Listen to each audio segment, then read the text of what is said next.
Hey, welcome to Cinema Sound Studio B. I'm Mark Edward Lewis, and today we're going to talk about how to do distance-to-camera mixing in Adobe Audition, but with a couple of plugins that are really cool from Waves Audio. What's distance-to-camera mixing? Well, DCM is the idea that you've got, imagine a long shot, and your actors are very small in frame, and they would, in real life, sound a specific way. But then if you cut to a close-up, they'd be very large in camera, very close to you, and they would very much sound a different way if you were that close to them in real life. And that, in a mix, is super important to create realism and dispel disbelief, or suspend it, if you will. And in immersion, which is what audio does best, we want to know how to have that feeling of dialogue being very close on a close-up, or an extreme close-up in particular, and far in a long shot, but not be hard to hear. And that's something that we do with EQ, sometimes compression, and certainly with reverb. And today we're going to be using the API 550A plugins and a few other cool things from Waves Audio. Let's dive in.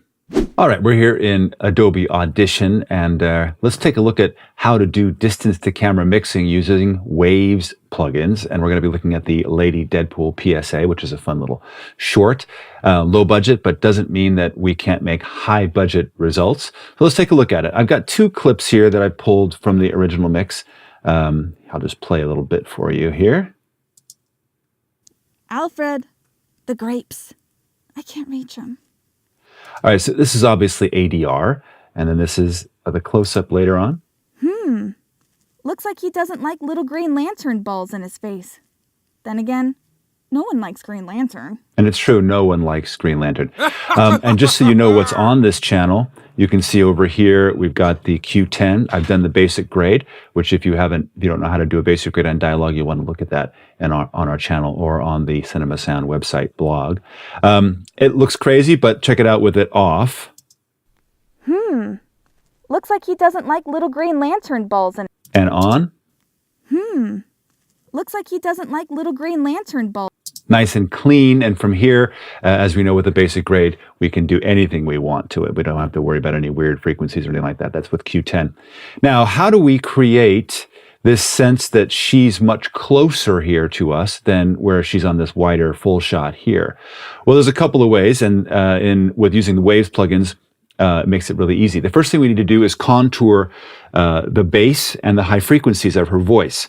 Just like in visual effects, if something's a long way off, the ambient color drains, you've got less saturation, less contrast, and it's the same with sound. We lose bass and high frequencies, and things get less compressed. Well, we don't have to worry too much about compression at this range, but we definitely want to manage the highs and the lows. And we also want to be able to handle how the sound reacts in the room, in this case, in a tiled outdoor jacuzzi. So the first thing we want to do is deal with that reverb. And what I have here, I'm going to go to the mix window here for a second. Here, if you're not familiar with Adobe Audition, this is the Sends panel. And I have a track here. Let's see here. Oh, no, there it is. There's the Dialog verb bus that I've created. And what we want to do is take our dialogue track, which is here, send it to the Dialog verb, give it unity gain. And then on this, let's just instantiate VST3, reverb, waves, true verb stereo. And now what's happening is as the dialogue's coming through here, it's going and being sent not only to the master output, but also to this reverb bus. Let's look at, a state bathroom. That's nice. And let me show you something really cool about true verb. Alfred, the grapes. I can't reach them. Alfred, the grapes. I can't reach them. And while that reverb's a little long, we can easily turn that down. There's a lot of controls here, but here's decay time. We'll bring that down. Alfred, the grapes. I can't reach them. And we might take, let's see, where's our pre-delay? Room size, we'll bring this down, the other way, down a little bit. The distance from us to the room down a little bit. There we go. Alfred, the grapes. I can't reach them. Which changes all that. Then we have these cool three things. Then we want to turn off the direct sound because it's already coming through the direct channel. We don't want to hear any direct sound in this reverb when it's being bussed this way. Alfred, the grapes. I can't reach him. But check out what happens if I turn off early reflections Alfred, the grapes. I can't reach him. or turn off reverb. Alfred, the grapes. I can't reach him. And you have all kinds of different ways that you can deal with this by moving these faders. Alfred, the grapes. I can't reach him. Something a little more early reflection-y, or maybe something a little bit more reverb-y. Alfred, the grapes. I can't reach him. And in this case, since it is tile, we want a lot of that early reflection and maybe a little bit less of the reverb. Alfred, the grapes. I can't reach him. And overall, just a little bit less to that reverb. Alfred, the grapes.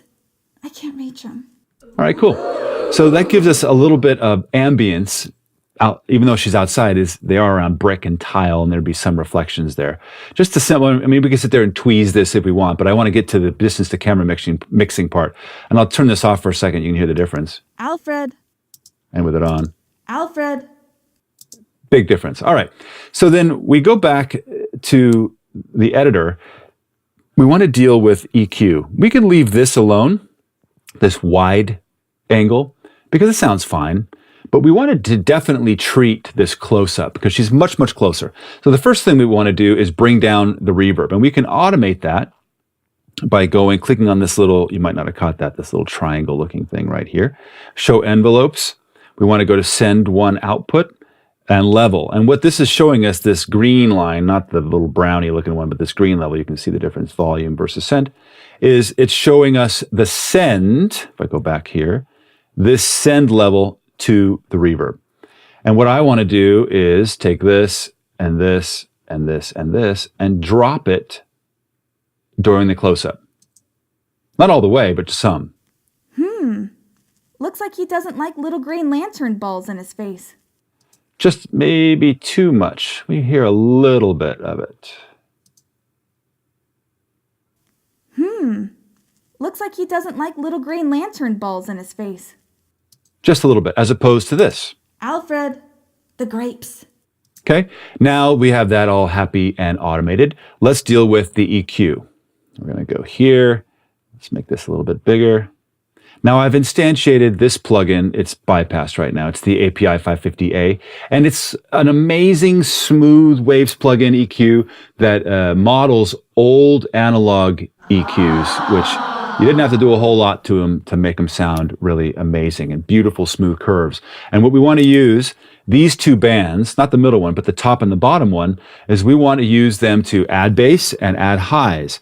And you can, depending on the voice, you can change it any way you want. This blue knob here on the top, let me zoom in, basically says what frequencies are you going to attack, and then the white knob is boost or attenuate. For us, we want to make sure that the high frequency and the low frequency are on a shelf, not a bell. We don't want the bell, and we obviously want this to be on. And then I like to have the analog modeler on. It's lovely. And for her voice, a 7K shelf at about 6 dB helps a lot. And for her voice too, somewhere around 200 hertz with 6 decibels. We'll see what that sounds like now. We'll turn this on. Let's go to the close-up itself. Looks like he doesn't like little green lantern balls in his face. Okay, and then with it off. Looks like he doesn't like little green lantern balls in his face. Oh. And we might actually get more lows. Let's try it with it on now. Looks like he doesn't like little green lantern balls in his face. As opposed to it off. Looks like he doesn't like little green lantern balls in his face. So if we turn this on only when this clip is happening, we can get some good results. And again, we can automate that. We go to show envelopes. Let's turn it on. And then there's the API 550A. We go to the in. I know it's a little bizarre, but that's the in button, turns it on. Either it's out, meaning it's off, or it's in, meaning it's on. And that's this thing up here. You can see in. And currently it is in, which means we want to turn it off here. Oops. Off. And let's double check that that's so. Alfred. Let me double check that that's going to work. Yes, it is off. Alfred, the grapes. And then it is in. Let's double check that it is on. Here. There it goes. Looks like he doesn't like little green lantern balls in his face. Now, what's nice about doing it this way is you'll notice that you already get a volume boost. The volume, which you would want anyway, she's closer. So you don't have to move the fader or do any other nonsense. When you turn on this or in the API 550A, you get that volume boost just from what happens in the EQ.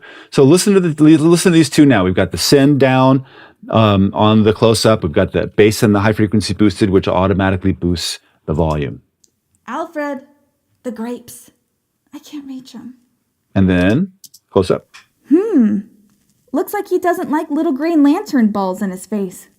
Then again, no one likes green lantern. And then just to compare, if we turn all of this off, including the send channel, I'll just mute it.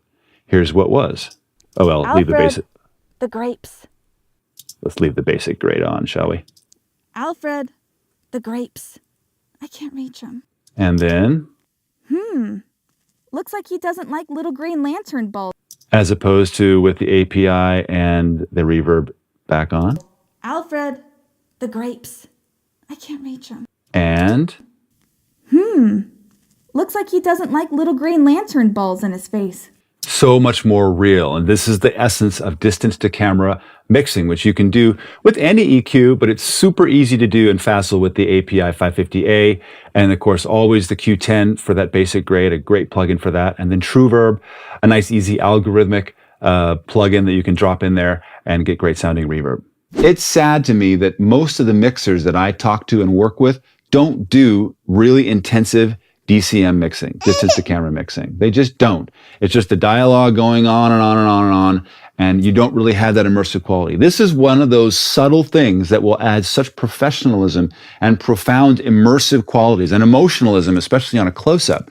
If you can do this and get it into your mixes, it'll change everything for you. And come onto the cinemasound.com blog, forum, ask us questions, show us your projects, what are you up to, and we'll see if we can get you up and running and going even further into great production value as soon as possible. Until then, we'll see you in post. Even if it's for yourself.